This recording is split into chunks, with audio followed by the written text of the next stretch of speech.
And here we are at my food station in the garden. We're going to be making some fermented cucumbers, the gherkins.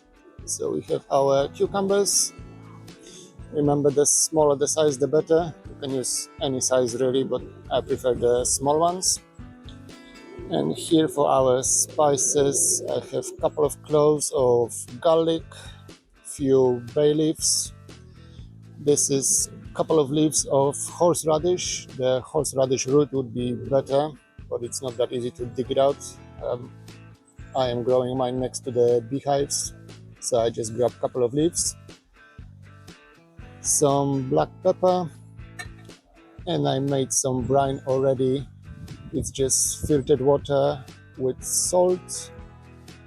I added 1.5 tablespoons of salt per 1 liter of water. So yeah, that's our ingredients. So fermenting the cucumbers, it's really straightforward process. You just put everything in one jar, fill it up with the brine solution, and let it ferment for a couple of days. They should be ready to eat in 4 days, probably 4 or 5 days. But to be honest, the longer you leave it, the better. They're getting more sour and more flavorful. And I forgot the most important ingredient. Hold on.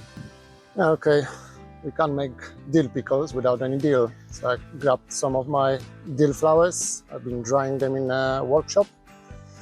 So as I was saying, put some... Whoa, it's windy today. As I was saying, put some horseradish leaves at the bottom, a couple of the dill flowers, and I'm gonna put 3 cloves of garlic in the bigger jar, and some of the peppercorn, maybe 10. And now fill it up with the cucumbers. Might be easier if you put it on the side. It's better if you stack them as tight as possible.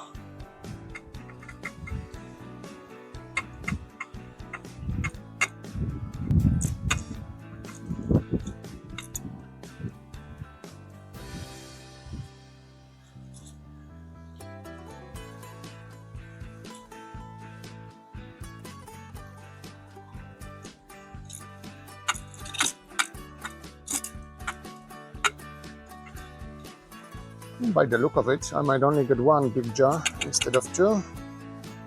Let me take this off, it's making too much noise.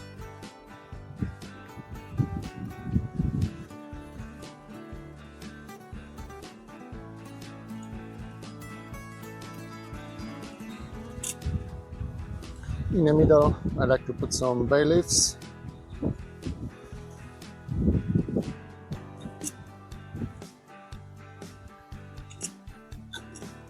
Remember, the tighter you stack the cucumbers, the better it is. They tend to float later on.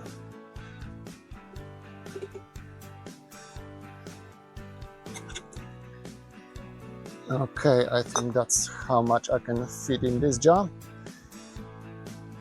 Let me show you close up. So we have our horseradish leaves at the bottom with the dill flowers, then cucumbers, peppercorn, garlic, and now I'm just gonna top it with another dill flower.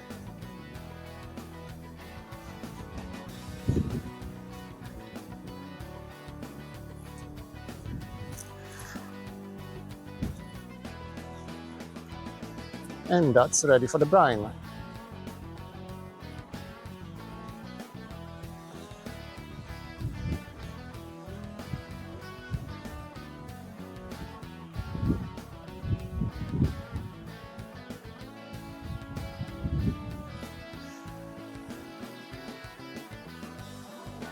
Make sure all the cucumbers are covered with the brine, they're not sticking out over the surface. And that's how our gherkins cucumbers look in a brine. I closed the lid for now, but I'm going to be opening the lid every day, if not twice a day, to release all the gas from the fermentation. And fingers crossed, They're going to be ready to eat in 3-4 days. We'll see. I'm going to make the second jar now, and it's exactly same process. Some horseradish leaves at the bottom, some garlic, a couple of peppercorns,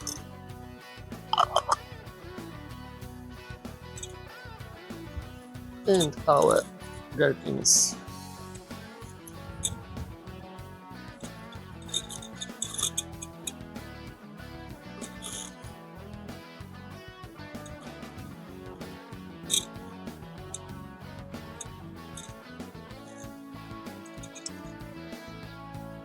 That's definitely not enough. Let me grab a few more from the greenhouse and I'll be right back. And I'm back with some more cucumbers. I've just given them quick rinse. The plants are producing every day quite a lot. So it's a perfect time for making pickles. And like before, we need some dill.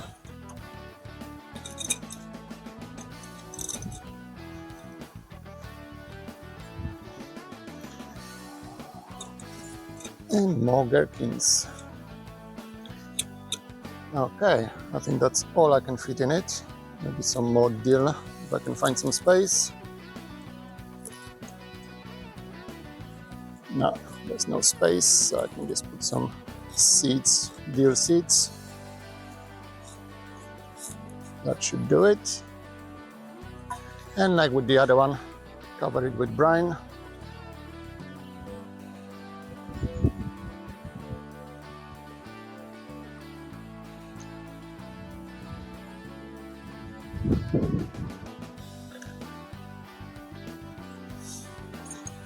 And here we are, 2 jars of dill pickles. They're gonna taste lovely in a couple of days. I like to keep mine in room temperature, somewhere out of the direct sunlight, somewhere on the kitchen counter, anywhere like that. And remember, put some plate or container under every jar, because while they are fermenting, they're going to expand a bit and the brine going to start leaking from the top. And don't forget to open the lid from time to time. Yeah, easy as that. Thank you very much for watching.